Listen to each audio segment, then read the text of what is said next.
உலக லெவலில் ஜல்லிக்கட்டை ஒரு அங்கீகரிக்கக்கூடிய விளையாட்டாக எடுத்துகிட்டு போகிறதுல என்ன சிரமம் இருக்குது, ஏன் நம்மளால் பிரபலப்படுத்த முடியலன்னு நினைக்கிறீங்க? எல்லா ஊர்லேயுமே வந்து விளையாட்டு போட்டி இருக்குது சார். இப்போ கிரிக்கெட் இருக்குது, கபடி மேட்ச் இருக்குது, ஹாக்கி இருக்குது, ஃபுட்பால் இருக்குது, வாலிபால் இருக்குது, எல்லா மேட்சும் இருக்குது. இதில் யார் சிறந்த நல்ல வீரர், நல்ல பாடகர் பாடட்டாக்க நிறைய விருது கொடுக்குறாங்க.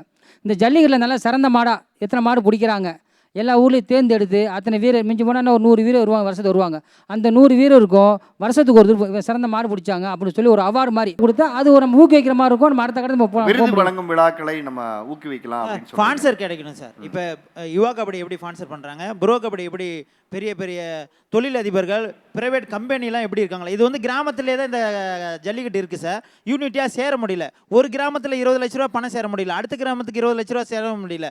அப்போ தமிழ்நாட்டில் இருக்க சிறந்த மாடுபிடி வீரர்கள், சிறந்த மாடுபிடின்னு ஒரு 500 மாடுபிடி வீரர்களை தேர்வு பண்ணி பிரைவேட் கம்பெனியில் ஸ்பான்சர் பிடிச்சி பெரிய லெவலில் நம்ம வர்த்தக லெவலில் அவங்க ஸ்பான்சர் பண்ணால் மட்டும்தான் இது வந்து பிரபலமாக உலகம் பூரா போய் சென்று சேருங்கிறதுல ஒரு இது.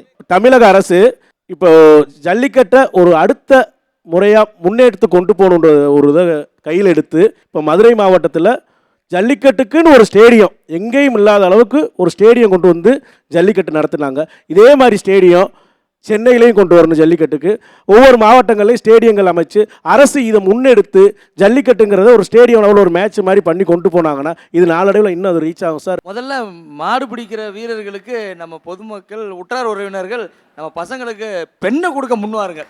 அது வந்தாவே பாதி பிரச்சனை முடிஞ்சிடும். அதனாலே பாதி பேர் விலகி நிற்கிறான். அண்ணா, நான் வந்து அரியலூர் மாவட்டம் மேலப்பலூர். எனக்கு வந்து இப்போ வயசு வந்து 19 ஆகுதுண்ணா. நான் வந்து ஜல்லிக்கட்டில் இன்வால்வ் ஆனது வயசு 10. என்னை அப்பயே வந்து இன்வால்வ் பண்ணிட்டாங்க. ஆனால் நான் இதுவரையும் மாடு பிடிச்சதில்லை. நான் வந்து ஜல்லிக்கட்டில் ஒரு காளையை வளர்க்குற ஒரு பெண்மணியாக தான் இருக்கேன். அப்படி ஜல்லிக்கட்டுக்கு போகலாம், மாடு பிடிக்கலாம் அப்படிங்கிற மாதிரி ஒரு சட்டம் வந்தால் என்ன பண்ணலாம் அப்படிங்கிறதுக்காக எங்கள் மாமா இப்போ வரையுமே என்னை வந்து டெய்லி காலையில் டயர் பெரட்ட விடுவாங்க. மார்னிங் வந்து ஏர்லி மார்னிங்கே ரன்னிங் ஓட வைப்பாங்க, புஷ்அப் எடுக்க வைப்பாங்க, இந்த மாதிரி கபடி விளையாட வைப்பாங்க. நான் வந்து ஸ்கூல் விட்டு போயிட்டு வந்த உடனே என் காலைக்கிட்ட தான் போவேன். ஆனால் ஒன்று மட்டும் நான் சொல்கிறது என்னென்னா, பெண்கள் மாடு பிடிக்கலாம் அப்படின்ட்டு ஒரு சட்டம் வந்துச்சுன்னா கண்டிப்பாக இந்த வீரர்களோட அன்னைக்கு ஒரு நாள் நான் வந்து திரும்ப இந்த இடத்துல வந்து உட்காருவேன், மாடுபிடி வீரராக வந்து உட்காருவேன். நான் ரொம்ப சந்தோஷமா, அதாவது ஜல்லிக்கட்டு வீரர்களுக்கு மத்தியில் ஜல்லிக்கட்டு வீராங்கனையே அந்த பக்கத்தில் உட்காந்து பேசுகிற மாதிரி தான் எனக்கு இருக்குது. நீங்கள் பிடிக்கலைன்னா கூட பிடிச்ச அந்த வீரமும் நேரம் விட்டுருந்தா எனக்கு தெரிஞ்சு நீங்களும் ஒரு 10-20 மாடை பிடிச்சிருப்பீங்கன்னு நினைக்கிறேன்.